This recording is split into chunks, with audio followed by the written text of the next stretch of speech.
Okay, I feel like we need to chat.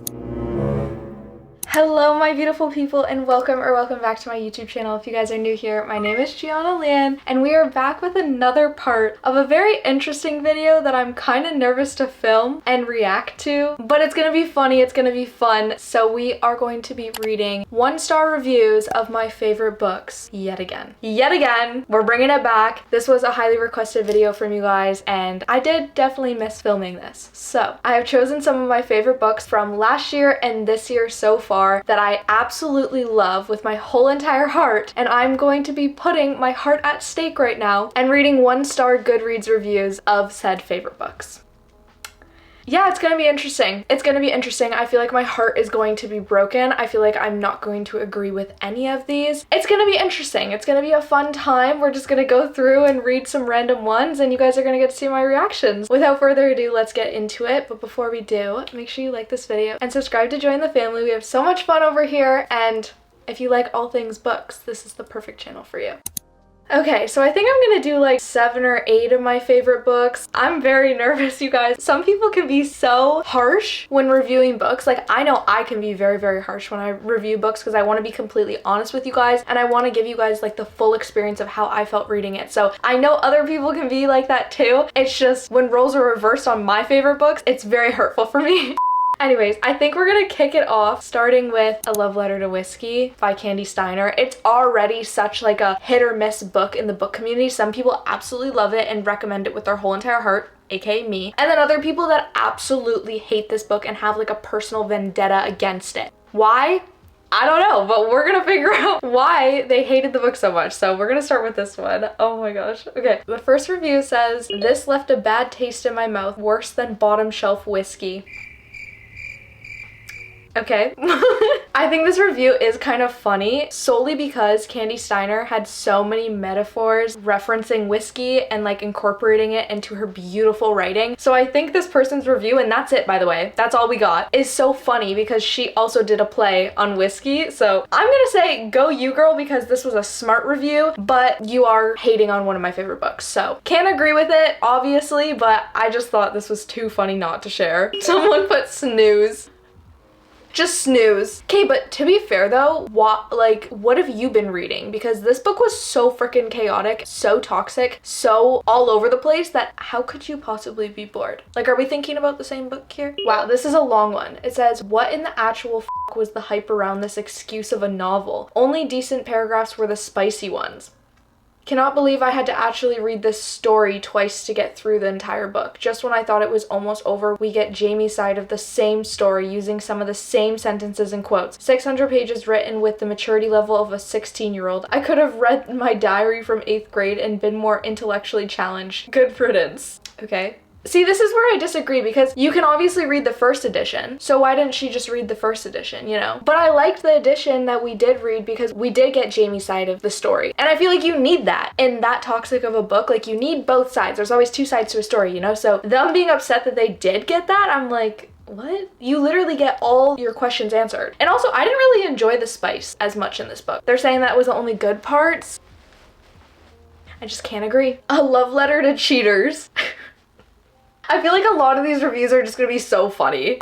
DNF at 27%. This book was not good. I will not hesitate to admit this. This is pure glorification of cheating without any regard to the innocent parties. I'm appalled that this book gets the recognition it receives. I don't believe in normalizing betrayal, cheating on a devoted and honest partner, or normalizing lying to those that give their love to you. This book deserves -5 stars. Okay, but it's funny to me because you know that there's gonna be this, this, and this before reading the book. So if you didn't want to read about that, why didn't you read the trigger warnings and why didn't you read more into what you're about to read, you know? Like, this person just jumped into the book blind and was like, "Oh, I actually hate this, this, and this. It's a bad book." It's like, well, you could have researched and knew you were going into this, you know? It's a toxic romance for a reason, people, okay? Miss Girl should have stayed in therapy.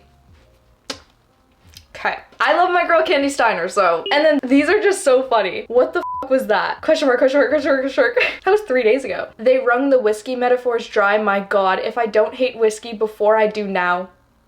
Never trusting BookTok again. These people are just haters. Okay, let's move on. Let's move on. My heart already hurts. That was not a good one to start with because I'm all riled up now. Okay, we're gonna do The Locked Door by Frida McFadden. It's one of my favorites by her. I've read a lot of Frida McFadden's backlist, as a lot of you may already know because I say it every single time. But this was one of my favorites by her, and it's not so popular. So let's get into this one. Good God. This was truly, truly awful. Hey Frida, you just watch Grey's Anatomy and Scream 3 on the same day and go, I've got it, or what? I gotta hand it to them. Some people are really, really creative with these bad reviews, okay? Like, they're funny. And honestly, if I hated the book, I would be in on it too. But like, I loved this book, guys. It was a little bit gory, but I don't understand how the Grey's Anatomy ties into this little dig on the book because I'm confused. It doesn't really make sense, Queen. It doesn't really make sense, but I mean, it was still funny nonetheless. 1.5 stars, my first and last book from Frida McFadden. Okay. I know firsthand of like crossing out authors being like, nope, never reading a book by them.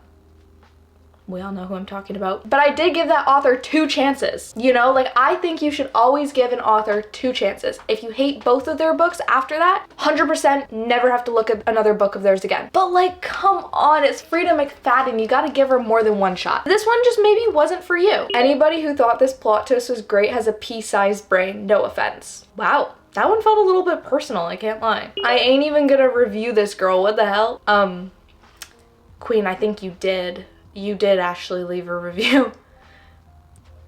I like the little standing emoji though, that adds to it, but like, what was the point on writing this one sentence? You might as well write your review since you pulled out Goodreads, you already started typing this, you put the rating. Share your thoughts, Queen. Let's hear your thoughts on why you hated the book because it was so good. Flimsy, superficial story, plot, characters, and writing style throughout. I skimmed over it in a sort of trance over just how nothing of a mess it is, only to find that the end is somehow even worse than the rest of it. The writer throws in a twist that is literally an impossible occurrence based on info given. This is truly one of the thinnest efforts I have ever encountered. Okay, well, to be so fair, in a psychological thriller, if it was so boring and easy to follow, how are you gonna stay intrigued? So I'm confused here. If you want a little easy to read, Frida McFadden's not your queen, okay? Like, she wants to leave you mind-boggled, so I just think you like tame psychological thrillers here, okay? Okay, we're gonna leave Frida McFadden alone. Let's jump into Just for the Summer by Abby Jimenez, a new author, actually, might I add, that I have recently fallen in love with this year. Absolutely love this book, so let's see what the people have to say. Was this written by an AI robot who was made to watch 300 hours of TikTok? DNF. That was just disrespectful, guys. That was bad. An AI robot? Be so for real. I personally really loved Abby Jimenez's writing. I felt so connected to the characters, so maybe they just have no emotions or don't know how to feel, you know? I mean, I don't know. I know what this book was going for, I just hated it. Well, it sounds to me like that may be a you problem.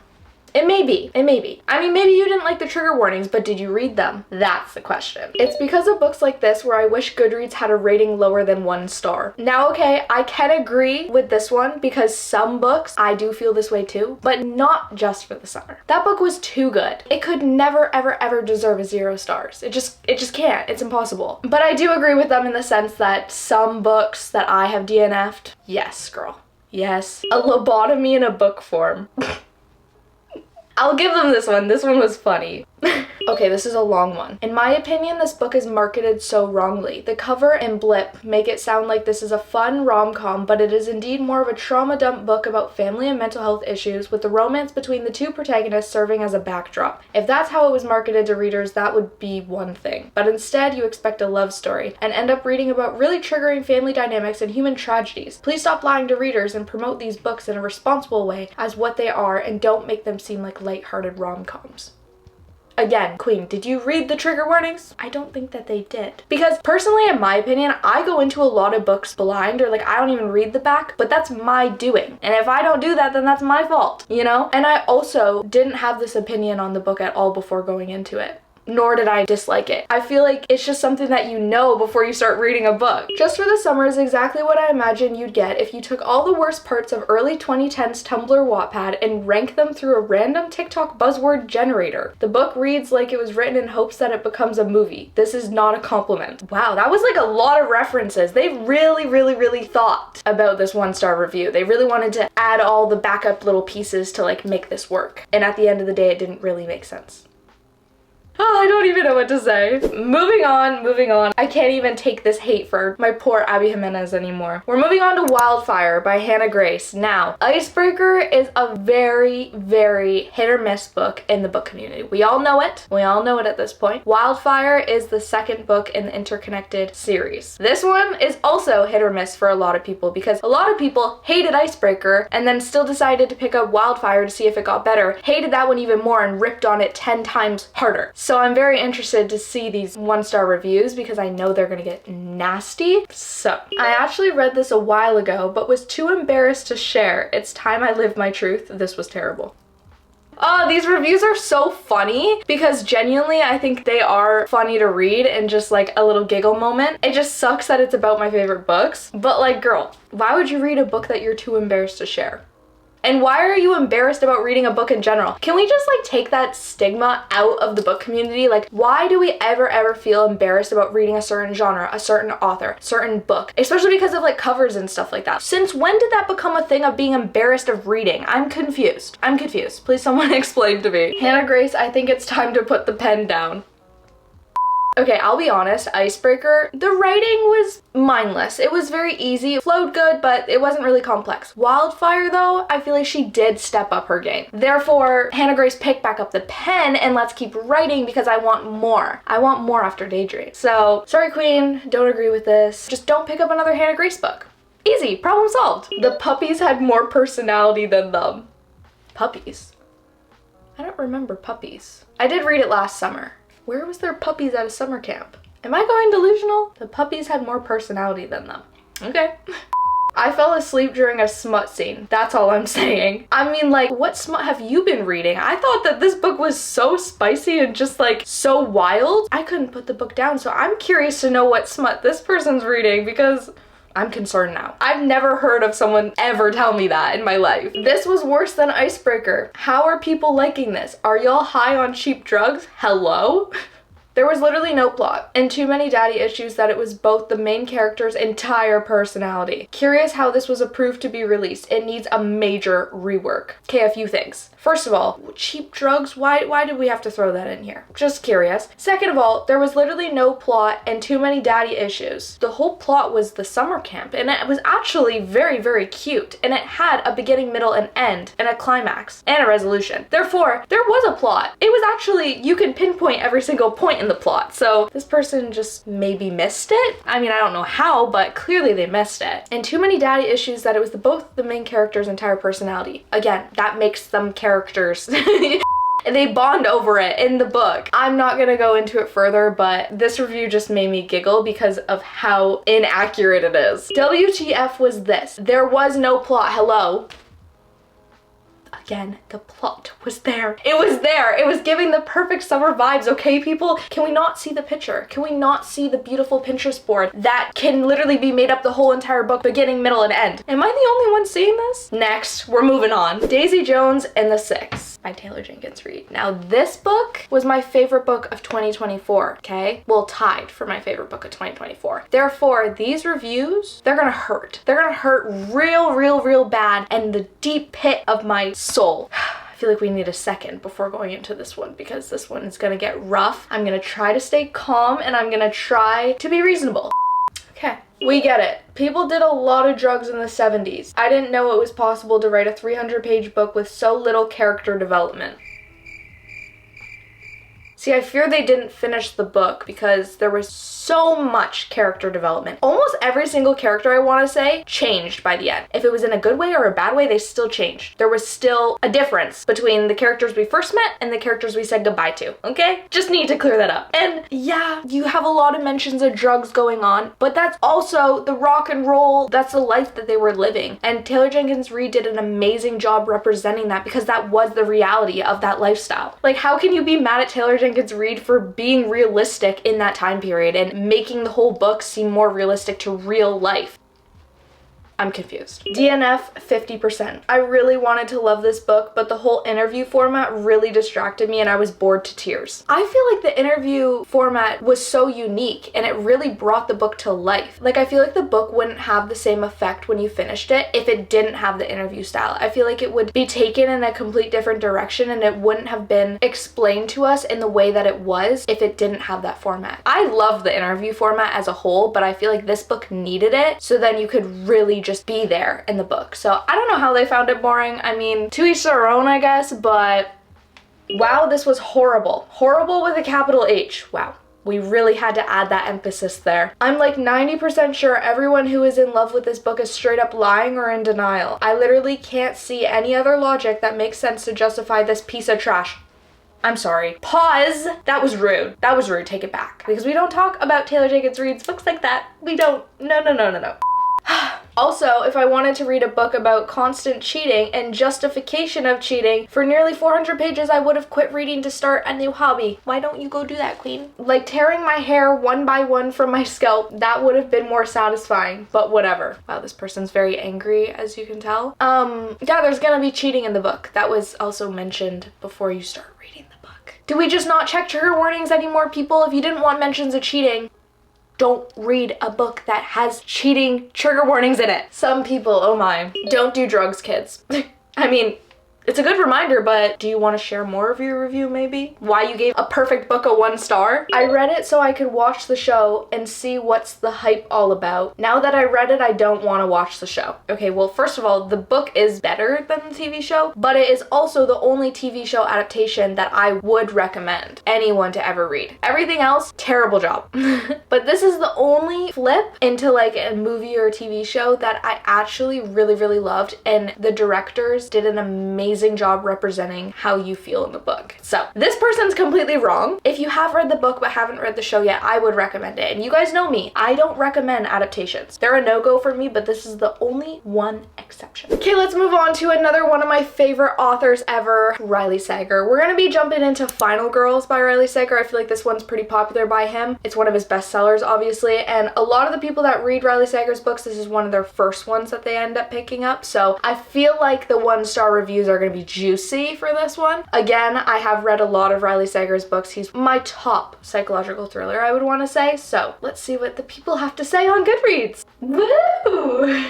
Nah. Just nah. I hated this. Too lame and problematic. I'm sorry, but you do realize you're reading a psychological thriller, right? Meaning it's not gonna be all happiness and rainbows and cookie cutter, this happens, this happens, this happens. If a psychological thriller isn't problematic, I'm concerned on the psychological thriller that you're reading and the author. You know, like, it needs to be problematic. I'm sorry.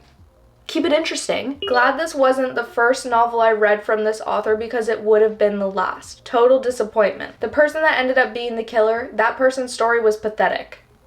Oh. Plus, it totally came out of left field and not in a good way. That plot twist was horrendous. On to the next one. I mean, to be fair, at least they're giving Riley Sager another chance. Like, at least they're thinking about picking up another book by them. Because let's be so for real, you're not gonna love every single book that an author publishes. I mean, unless you're Krista and Becca Ritchie. That's my exception. But at least they're staying open-minded, you know? Like, this isn't the worst 1-star review. And honestly, I give them props because we don't like all the twists in books sometimes, and that's okay. So I can reason with this review. I can accept it because it wasn't too harsh and it wasn't unreasonable. This was originally a DNF. Wish I would have left it that way. No one was stopping you.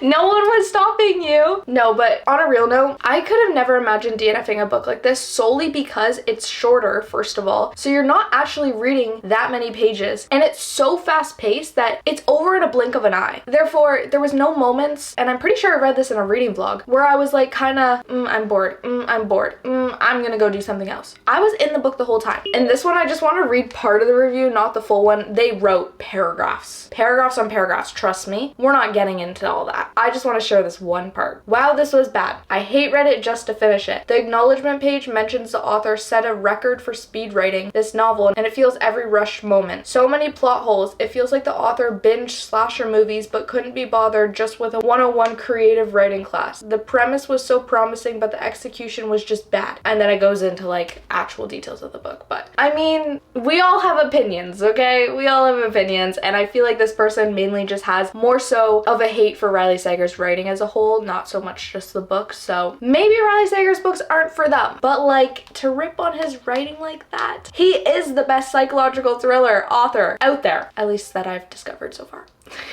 Quite possibly the worst book I've ever read. The male author's complete inability to convincingly write the female perspective would be funny if it wasn't so horribly offensive. I feel like that's a big thing in the book community, actually. I feel like a lot of people get very, very upset about male authors writing female perspectives, which I honestly have never run into an encounter where I'm like, oh, that's so wrong, or oh, that was offensive. So I do see reason to this person's explanation or review or whatever, just not for Riley Sager, because I feel like if it was that dramatic and that bad, I would clue in. But let me know down below how you guys feel about that, because I feel like that's also kind of like a controversial topic that not a lot of people talk about, and it's also hit or miss of like some people agree and some people just don't. Rubbish, absolute rubbish. Excruciating, ... Full review to come. Mind you, this review was actually written in 2018. There was no review to come because it was 7 years ago and they just never came back. So we will never know their full opinions, but to be honest, with harsh words like that and aggressive words, I don't really want to know their full review. I think I'm okay with just these terrible words. And the last one we're gonna do is the other book that was tied for my favorite book of last year, Beautiful Disaster by Jamie Maguire. Now this is a toxic college romance read, okay? People are gonna hate it. It's just like Magnolia Parks. I personally didn't love that book, but it has a lot of controversial, we love it, we hate it, it's the worst book ever, whatever we wanna call it. This book gets the same vibes as that. So I'm excited to get into these reviews, but I know my heart's gonna hurt. I honestly could not finish this book. The relationship between the two main characters was abusive and very unhealthy. They do realize, again, it's a toxic romance, right? Okay. I don't think we're on the same page here. I felt very uncomfortable and ashamed while reading about it. I do not think that abusive relationships should be shown in a positive light in books. Young girls may read it and think that is what a relationship should be like, but it's definitely not. Again, it's marketed as a toxic college romance. You know what you're getting into before you start reading it. Okay, this one is so funny. This one is so funny. I just need to share this whole thing. I'm just gonna read it solely because I just was dying with laughter. First of all, we have a GIF or GIF, whatever you call it. Says recipe for disaster. Ingredients. They really put a lot of thought in this one. 2 overpossessive sickos. 2 overprotective 1 unnecessary gay friend, 1 unnecessary roommate, 1 for a best friend, 2 toxic relationships, 1 plotless circle, 1 unlucky damsel who loves violent, overprotective people, uncountable instances of shaming, lots of drama, alcohol, poker, and cigarettes as required. Preparation. Mix everything and keep it in the brain for the duration of 414 pages. Once everything is soaked through, put it in a pan and stir till it looks as though it is a disaster in the making. Now you can enjoy this disastrous dish with a side of repulsion. I gotta hand it to them. This was funny. This was one of the like most thought out, time-consuming bad reviews I've ever witnessed in my life, and I low-key kind of love it. I'm just gonna pretend it's not about Beautiful Disaster, and I'm gonna give them a big props because this was just too funny and I started actually dying when I read it. Oh, it's too good. This was so bad. I got like 10% in, had an aneurysm, and put that shit down. No, thank you. Well, I hope they're okay after those terrible events. I don't know how they're still alive, but to each their own, I guess. No, thank you. This book was so good, guys. I highly recommend you pick it up. How am I gonna convince you to read any of my favorite books after reading these 1-star reviews? This book isn't beautiful, it's just a complete disaster. Travis is psychotic, abusive, and overprotective. I cannot believe shit like this gets published. Again, do we not realize there's a thing called toxic romance books for a reason? They're called toxic romance books for a reason, you guys. Oh my goodness, I just can't. My main thing is people going into a book blind, not knowing what they're getting themselves into before reading a book, and then completely ripping it apart because of something that they didn't like a specific trope or a specific thing or a specific mention that they could have known about before they even started reading it. So if they knew they didn't like that, then they wouldn't have read the book in the first place, you know? I don't know, it just makes me so angry. It makes me so angry. It makes me so angry.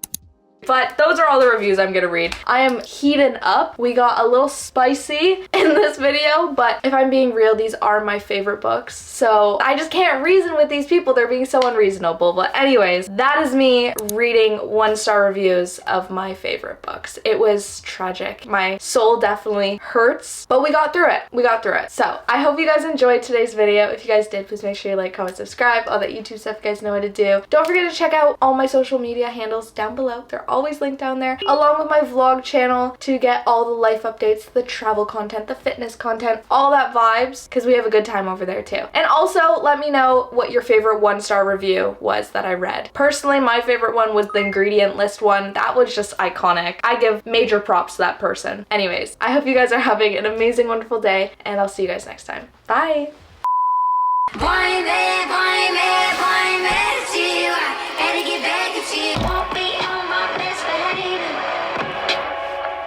I ain't even gonna read this girl. What the hell? I ain't even gonna... Oh. I read it so I could watch the show and see what's the hypes. Wow. That was in English. I hate read it just to finish it. I hate Reddit. That was thrown into the book. Like, wait, that didn't make sense. My brain scattered. You know what I'm saying though, like...